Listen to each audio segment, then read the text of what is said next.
तो आज हम डॉक्टर एपीजे अब्दुल कलाम के जीवन और उनकी कह सकते हैं एक असाधारण यात्रा पर बात करेंगे। हाँ बिल्कुल। हमारे पास उनके एक प्रेरणादायक जीवनी के कुछ अंश हैं और हमारा मकसद है भारत के मिसाइल मैन और जनता के राष्ट्रपति के सफर की अहम बातों को समझना। सही बात है। तो चलिए शुरुआत करते हैं उनके बचपन से।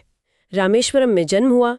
पिता जैनुलाब्दीन वो नाव चलाते थे और घर के हालात मतलब आर्थिक तंगी ऐसी थी कि कलाम साहब को खुद बचपन में ही अखबार बांटने पड़े पढ़ाई का खर्च निकालने के लिए। हाँ, और ये जानना दिलचस्प है कि कैसे उन शुरुआती संघर्षों ने ही शायद उनमें शिक्षा के प्रति एक जबरदस्त लगन पैदा की। सही। रामेश्वरम में शुरुआती पढ़ाई के बाद उन्होंने तिरुचिरापल्ली के सेंट जोसेफ कॉलेज से फिजिक्स में ग्रेजुएशन किया। अच्छा। लेकिन असली उड़ान तो आप कह सकते हैं मद्रास इंस्टीट्यूट ऑफ टेक्नोलॉजी से शुरू हुई। MIT से? हाँ, MIT मद्रास से एरोनॉटिकल इंजीनियरिंग की डिग्री ली और वहीं से उनके भविष्य के वैज्ञानिक योगदान की नींव पड़ी। तो फिर उनका वो साइंटिफिक सफर कैसे शुरू हुआ? मतलब DRDO से जुड़े, फिर इसरो में आए? हाँ, पहले DRDO यानी रक्षा अनुसंधान और विकास संगठन से जुड़े, छोटा सा कार्यकाल था।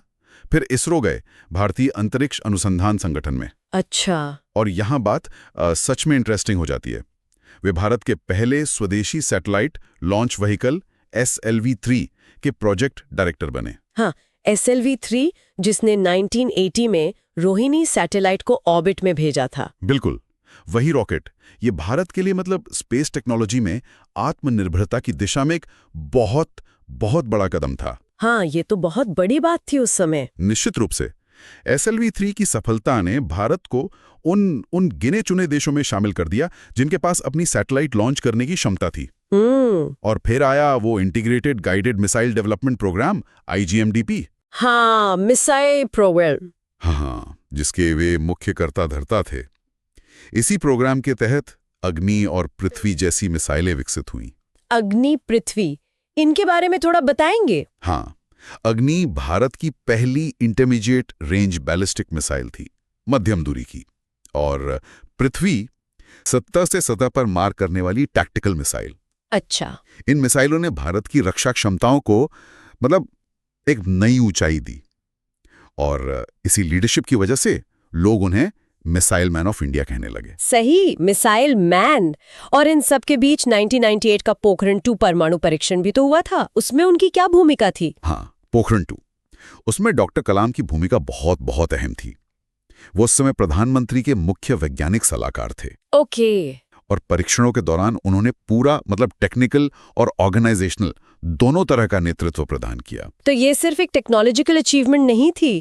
ये बिल्कुल नहीं, ये सिर्फ एक तकनीकी उपलब्धि से कहीं बढ़कर थी। इसने भारत को एक परमाणु शक्ति के रूप में दुनिया के नक्शे पर मजबूती से स्थापित किया और आप कह सकते हैं कि देश के आत्मसम्मान और आत्मविश्वास को भी बहुत बढ़ाया। हाँ, वो दौर ही ऐसा था। एक राष्ट्रीय गर्व की भावना जगी थी। बिल्कुल, भारत में दुनिया को अपनी वैज्ञानिक क्षमता का परिचय दिया था। अच्छा, फिर 2002 में वे भारत के 11वें राष्ट्रपति बने। ये तो अपने आप में बहुत अनोखी बात थी, एक वैज्ञानिक देश के सर्वोच्च पद पर। हाँ, ये सचमुच अभूतपूर्व था। पहले वैज्ञानिक थे जो इस पद तक पहुंचे। और उन्हें जनता का राष्ट्रपति क्यों कहा जाने लगा? उनका कार्यकाल देखा जाए तो वो इसी बात के लिए सबसे ज्यादा याद किया जाता है। उन्होंने राष्ट्रपति भवन के दरवाजे सचमुच आम लोगों के लिए खोल दिए, खासकर बच्चों और युवाओं के लिए। हाँ, युवाओं से उनका जुड़ाव तो गजब का था। बिल्कुल, वे लगातार स्कूलों कॉलेजों में जाते थे, छात्रों से मिलते थे, उन्हें बड़े सपने देखने और विज्ञान की तरफ आने के लिए प्रेरित करते थे। उनका मानना था कि युवा ही देश का भविष्य हैं, वही बदलाव ला सकते हैं।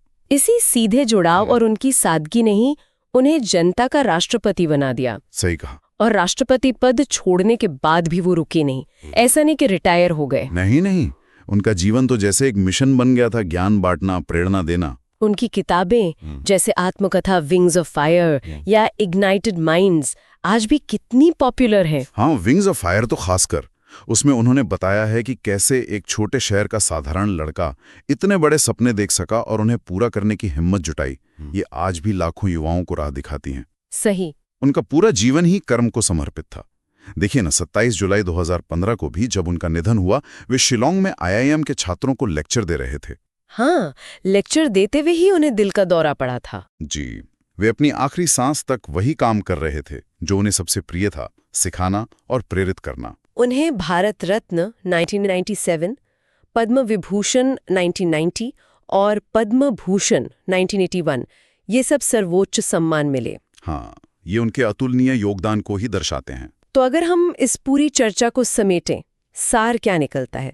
एक बेहद साधारण पृष्ठभूमि से उठकर अखबार बेचने वाले लड़के से देश के राष्ट्रपति तक का सफर, भारत को डिफेंस और स्पेस में आत्मनिर्भर बनाना और फिर करोड़ों लोगों के लिए एक प्रेरणा बन जाना, यही डॉक्टर कलाम की कहानी है ना? बिल्कुल। और उनकी विरासत हमें एक बहुत जरूरी सवाल पर सोचने को मजबूर करती है, जैसा उनका वो प्रसिद्ध कथन है, सपने वो नहीं जो हम सोते हुए देखते हैं। हाँ, सपने तो वो हैं जो हमें सोने ही नहीं देते।